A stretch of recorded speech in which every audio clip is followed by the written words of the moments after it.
नमस्कार, कसे आहात यूट्यूब फॅमिली. बघा, गावाकडची सुंदर सकाळ कशी असते ती अनुभवायला मिळाली. आम्ही गावाकडे काय कारणास्तव गेलो होतो.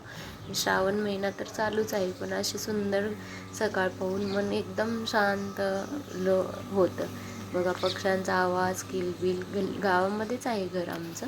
आणि सकाळचं ऊन असं इथं बघा, उन्हासाठी किती जावं लागतं गार्डनमध्ये खाली. पण गावाकडं मोकळी हवा, पक्ष्यांचा आवाज, मन शांत आणि सुखमय होतं. असेच गावाकडचं पण घर छान आहे. सकाळीच देवपूजा झाली, म्हणतो वातावरण पण छान प्रसन्न होतं.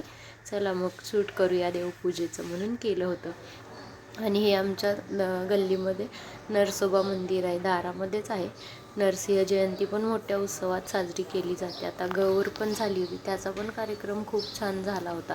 आणि आता श्रावण महिना आहे, तर रोज रामफेरी निघते आणि दर सोमवारी गावामधून पालखी काढली जाते. त्यासाठी सगळे सकाळची तयारी चालू होती. मग छान दर्शन झालं, सकाळची देवपूजा चांगली झाली आणि नंतर गावातून अशी पालखी काढली जात होते. ओम नमः शिवाय. महादेवाचं पण मंदिर खूप छान आहे गावामध्ये. आणि सगळे मग पालखीची पूजा वगैरे करतात. आज दुसरा शनिवार होता श्रावण महिन्यातला, त्यामुळं तीळ वगैरे सगळे घेऊन आम्ही थांबलो होतो पूजा करण्यासाठी.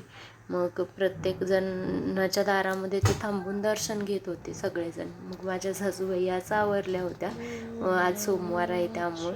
मग लवकर आलो आम्ही, पण त्या दिवशी